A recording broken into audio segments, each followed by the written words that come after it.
This is Inside Indiana Business Radio for the afternoon of Tuesday, April 18th, 2023. I'm Alex Brown.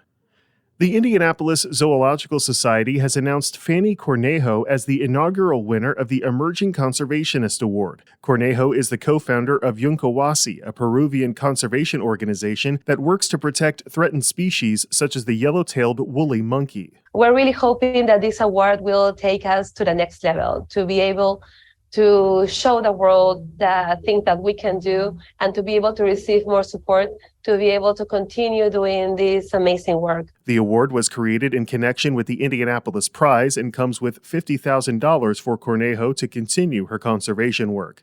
Indianapolis Zoo CEO Rob Shoemaker said the award was created not only to recognize young conservationists, but to help keep them going in what can be a difficult career path. One of the things I've heard a close friend talk about was sometimes how isolating it can feel, and the demands can feel a bit overwhelming in terms of carrying on the work and fundraising and getting the word out and so on.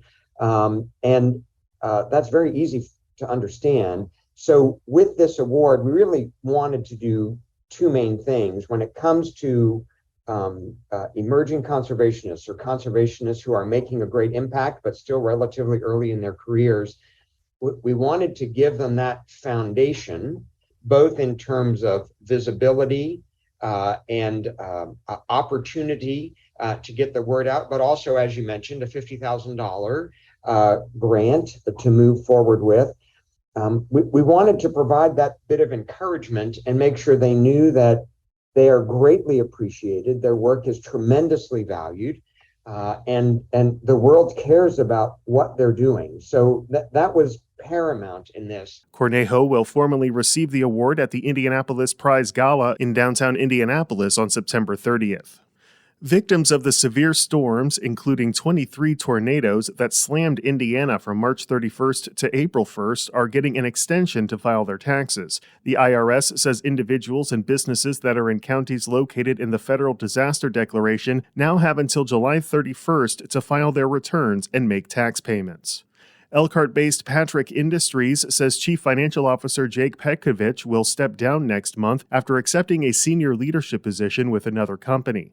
The board of directors has named Matthew Filer interim CFO, and a formal search has begun to find a permanent successor. From the number one source for Indiana business news, this is Inside Indiana Business Radio. Indiana, it's time to get revved up. Inside Indiana Business is going racing. We'll be at the Indianapolis Motor Speedway for the month of May and take you inside the business of motorsports, from gasoline alley to high-tech race shops to small-town dirt tracks. We'll explore what fuels a billion-dollar industry in the state. Join the entire Inside Indiana Business team from the world's greatest race course for Business at the Brickyard, brought to you by Purdue University. It's checkered flag coverage you won't want to miss. Indiana lawmakers are one step closer to advancing a contentious bill to the governor's desk that has been decried by the state's teachers' unions as unnecessary and union-busting. Educators and union leaders maintain that Senate Bill 486 would, quote, silence teachers by stripping their rights to discuss concerns over student learning with school administrators. Specifically, the bill would no longer require school administrators to discuss topics like class size, curriculum, and student discipline with teachers and their union.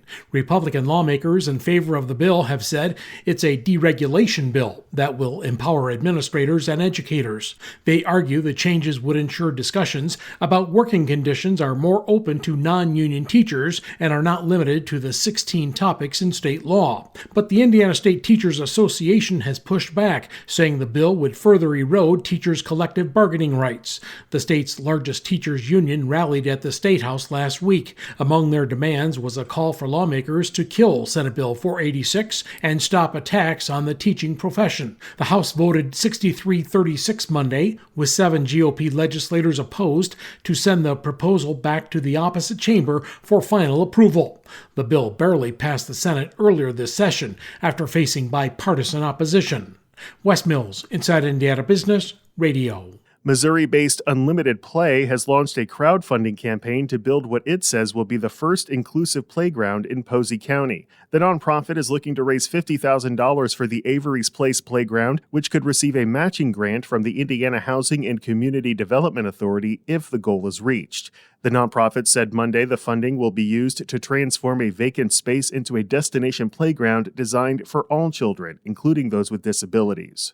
The playground would feature ramps from top to bottom, specialized seating and handholds, transfer stations, musical elements, and slides, swings, and other equipment. You can connect to the crowdfunding campaign at InsideIndianaBusiness.com. The mayor of Lebanon says Eli Lilly and Company's announcement of an additional $1.6 billion investment in its planned drug manufacturing site is a game changer for his city. The pharmaceutical giant broke ground yesterday on the project, which now totals $3.7 billion in investment and will anchor the LEAP Innovation and Research District and create a total of 700 jobs. Matt Gentry said it's further proof that Lebanon is on the right path. It's a unique situation with the state of Indiana leading the LEAP district, right? Because we actually can take a large amount of area and really master plan it, really try to gear it to make sure that it's developed the right way. Instead of a community, growing by 100 or 150 acres at a time, we really can take a larger vision and really make sure that it's designed the right way, that hits all of the benchmarks that we want to see from community, and make sure that we can grow the right way in a controlled way. We don't want to just grow out of control and then have to figure out how to solve the problems. Right? We want to be able to grow strategically. Gentry said the Lilly project is the latest in a series of investments in the city, including the Hickory Junction Fieldhouse Youth Sports Complex and the Waterford, a 2,000-acre residential development that will include a golf course. Purdue University President Mung Chiang is this week's guest on the Business and Beyond podcast with Gary Dick, presented by PNC, a weekly conversation with high-profile Hoosiers in business, sports, and entertainment, and beyond. Available now from your favorite podcast provider. I'm Alex Brown for Inside Indiana Business Radio on Demand.